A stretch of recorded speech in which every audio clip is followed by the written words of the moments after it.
Hello everyone, I'm Muddassar Ahmed. I'm the roving international correspondent for LabourList, trying to bring insights from progressive voices from around the world. Today we are delighted to be joined by Mehdi Hassan. Many of you know Mehdi Hassan. He is a UK transplant in the United States and has had an incredible journey and has seen both sides of the media. Mehdi, welcome. Tell us a bit about your journey. My journey, I was in the UK, obviously I'm born and raised in the UK. LabourList readers may remember me from my time at the New Statesman magazine, where I wrote a lot about what was happening in the Labour Party. I wrote a biography of Ed Miliband. And I also worked at HuffPost UK, so I did a lot of stuff. I used to be a regular on Question Time. And then I left the UK in 2015, just before things got really interesting in the UK. I dodged Brexit, thank God, and all the endless debate over customs unions and tariffs and all that nonsense that you guys had for years. And I moved to the US in 2015. I went to do a show for Al Jazeera English. I ended up becoming a columnist for The Intercept, a progressive magazine. And then I joined MSNBC as a host and an anchor in 2020. Just before the 2020 election, and I was there 3 years. I left in January 2024 and started my own media company called Zeteo. We're a progressive independent media platform on Substack and on YouTube. We're now one of the biggest Substacks in America. We have 1.5 million subscribers on YouTube. We have great contributors from around the world, including Brits like Grace Blakely and Owen Jones. We have Fatima Bhutto, Greta Thunberg, Bassem Youssef. We have a fantastic Naomi Klein, bunch of contributors from all over the world. Wonderful. Immediate thoughts on the difference between UK and US media? Oh, so much. I'm always asked that question on both sides of the Atlantic. I tell American media folks that the British media, for all its many sins and flaws, and I'm sure LabourList readers are very well aware of British media problems, at least in defence of the British media, I would say it's less deferential in general towards the people in power. I think the US media still has a deference problem. Something I haven't been able to get my head around because, of course, the United States was created as a revolution against royalty and monarchy, and it was supposed to be the kind of rebellious younger brother, whatever you want to call it. And yet today, it's American journalists who treat the people in power almost like they're monarchs, like they're royals, with an excessive deference and respect. And you see that in the interviewing. Like, America was not used to someone like me when I arrived doing the way I do interviews. They're not used to the kind of Jeremy Paxman style, John Humphrey style that I grew up with. So I think that is a real problem with the US media. They're still struggling with. What was the response to that when you burst on the scene? I think from the viewers, a great response. I think Americans were hungry for a media that actually challenges the people in power. I think people are fed up with the kind of this sense that politicians, journalists, they're all in bed together, they're all in it together, they all eat together, dine together, party together, and there's no one really speaking up for ordinary people. And I think that's why I was able to become as popular as I did so quickly. That's how I ended up at MSNBC after I did a very viral interview with Eric Prince. And I think that's how I made my name in the US. I think it's interesting that some of the foreign journalists who became Americans became very popular for doing tough interviews. Jonathan Swan, who became very prominent at Axios for his takedown of Donald Trump, is from Australia. Daniel Dale from Canada did great fact-checking, and CNN hired him to be their fact-checker. I do think it's interesting that it's a Brit, Australian, a Canadian come into Washington, D.C. and actually show some of the folks there how really journalism should be done. That might upset a few people. But I'll tell you what, while the reaction from the viewers has always been positive, yes, I think with certain people within the industry, there's been a kind of, you can't do that. You can't say that, and I've always ignored that. Yeah. Well, that is very interesting. Well, let's move a bit towards American politics. We've, of course, seen two very different strands of the Democratic Party win elections in the past few weeks, with Zohran Mamdani in New York and the result we have in Virginia.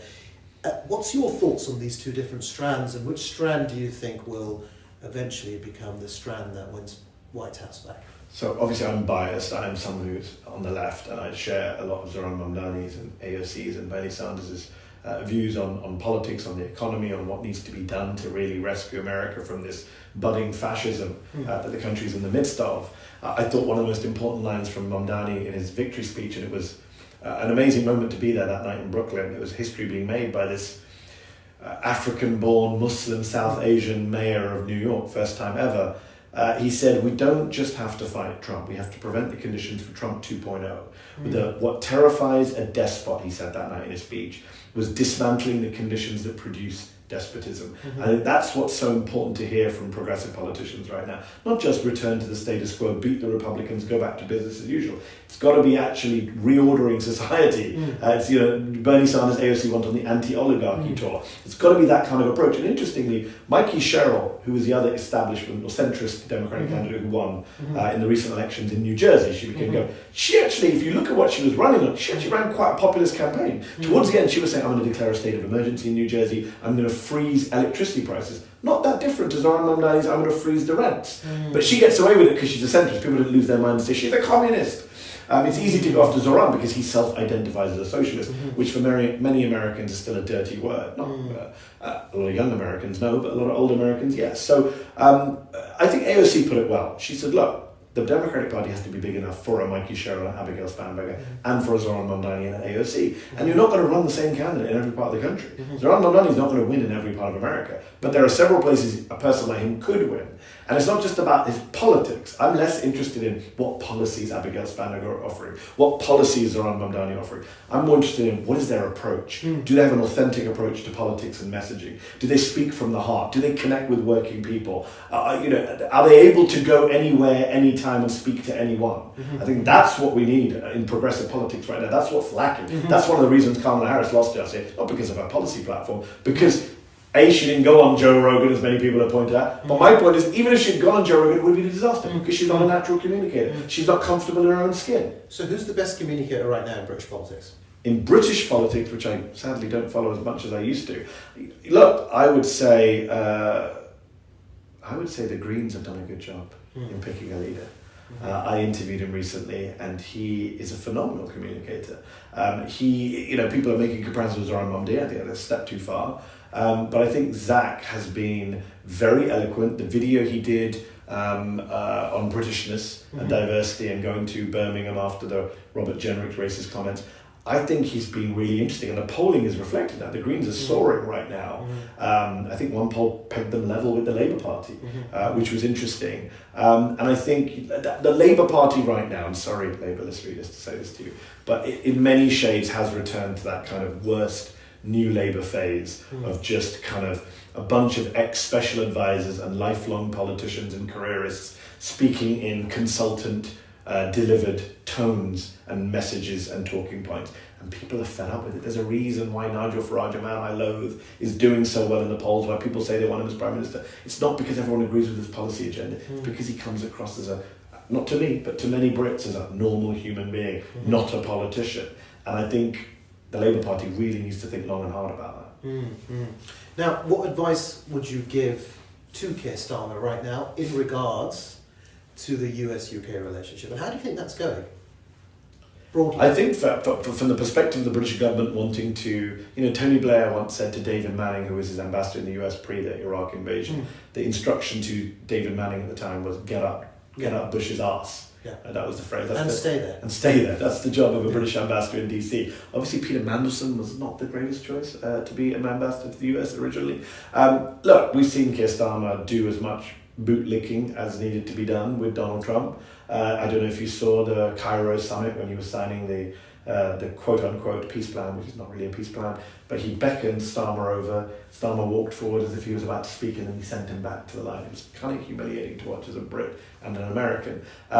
Look, if their job is just to stay close to Trump and not upset Donald Trump, this man-baby who is currently President of the United States, then fine, the British government's doing a great job of that. He's very happy, he's not offended by anyone other than Sadiq Khan, who he's obsessed with.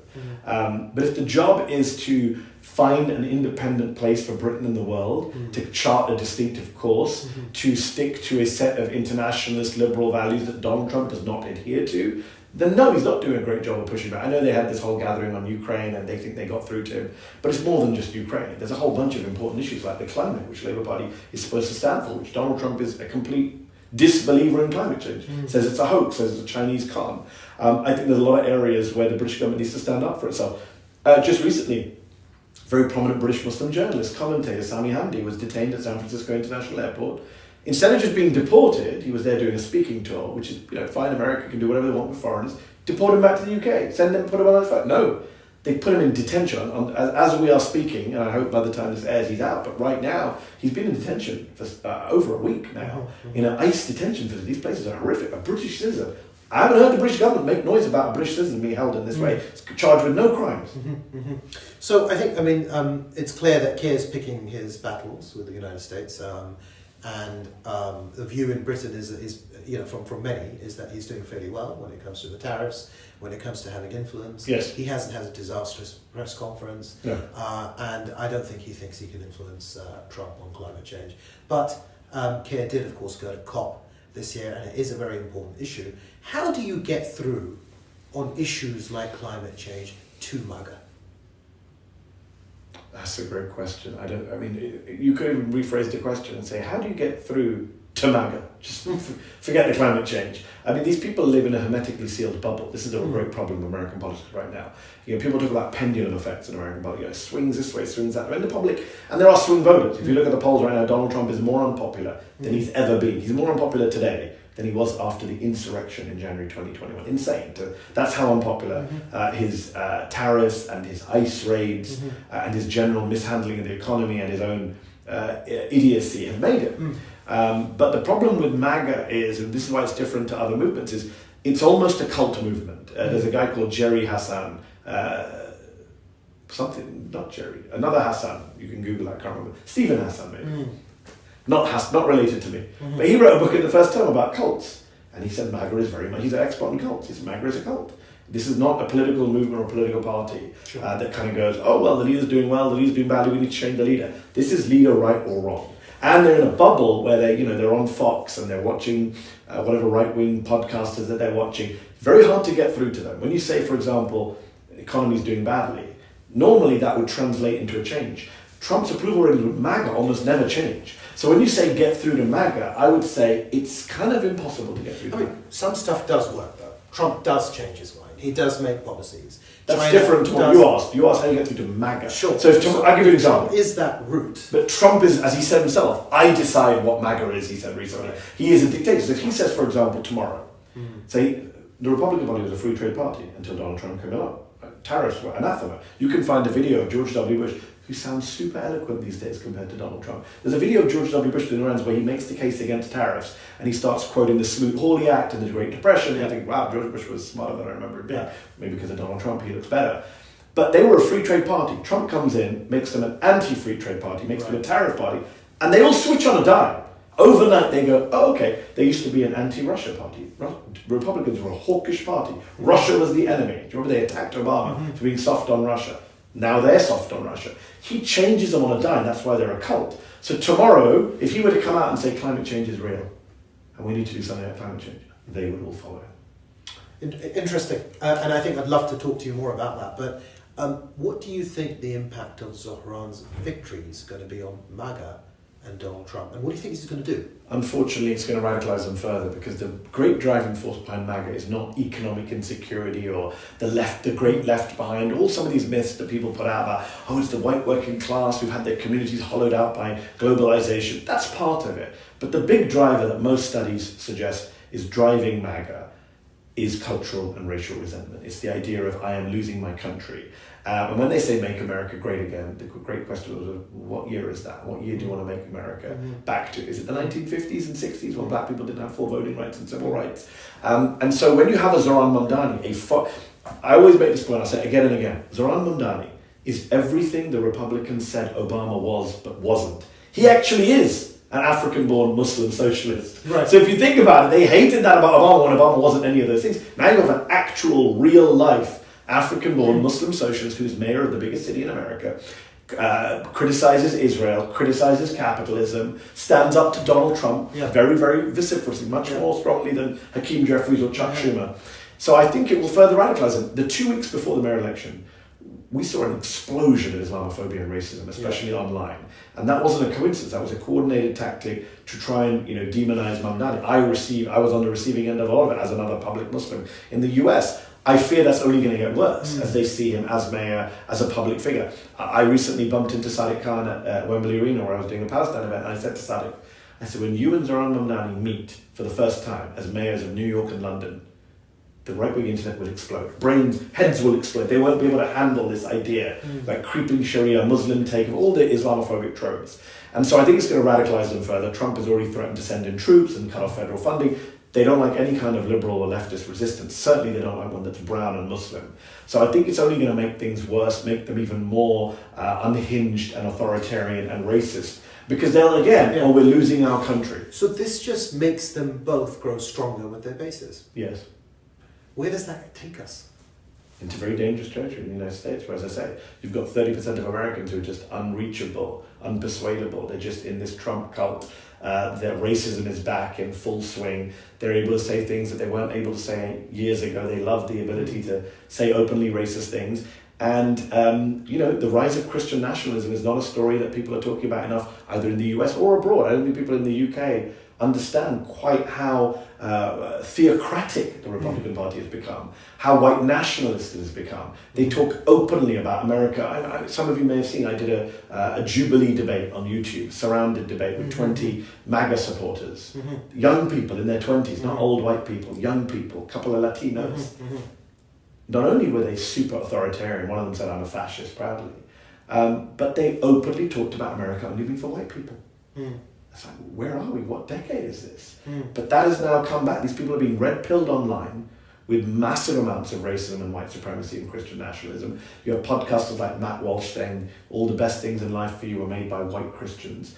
It is a very dangerous road to go down, and that is what the Republican Party have gone down. And there's no firewalls, there's no inoculants, there's no adults in the room to say, hey guys, maybe we shouldn't go down this path. In fact, when racists are caught, there was a big recent controversy where young Republicans were in a text chat talking about gas chambers, making horrific remarks about black people and Indians. And guess who defended them? The Vice President, J.D. Vance, who's married to an Indian-American woman, but was happy to defend these racists. Well, he loves picking on you on Twitter, doesn't he? Yeah, unfortunately. But who has the credibility in America to speak to both sides and to dial the emotions down? I'm not sure anyone does. Because the minute somebody does try to speak to both sides, immediately they become tainted in one side or the other. And MAGA in particular have made themselves into a very paranoid, hypersensitive, they spent years saying everyone's a snowflake, they're the biggest snowflakes of all, they can't handle any criticism. And no, there are no figures. I mean, this is the problem, right? In the age of social media, in the age of kind of a democratized media, the downside to that, a lot of upsides, I'm a beneficiary of it as a Teo, but one of the downsides is, in the old days you at least had some kind of common cultural, media, political touch point, reference point. You had that water cooler moment. You had a moment where Walter Cronkite could speak out against the Vietnam War, and the next day everyone would talk about it. Today there is no Walter Cronkite figure. There is no trusted, even an Oprah Winfrey, who you could say was one of those figures years ago. She was someone who used to have Donald Trump on her show. Today she doesn't. She A, doesn't have a show anymore, but B, wouldn't be able to reach out. Now she's seen as a partisan Democrat. She endorsed Obama. She's campaigning for Biden. There is no real figure of that. So even sport, we say, are sports the place you can go to? No. That's, if any sports star says anything MAGA doesn't like, they're immediately accused of being woke or, a Democrat or a liberal. Shut up and dribble, Laura Ingraham famously said to basketball stars. So no, it isn't. Unfortunately, sorry to be the bad news, I think things are only going to get worse before they get any better. Mehdi Hassan, on that positive note, thank you so much for joining us. Thank you. It's been an absolute pleasure. Appreciate it. Thank you.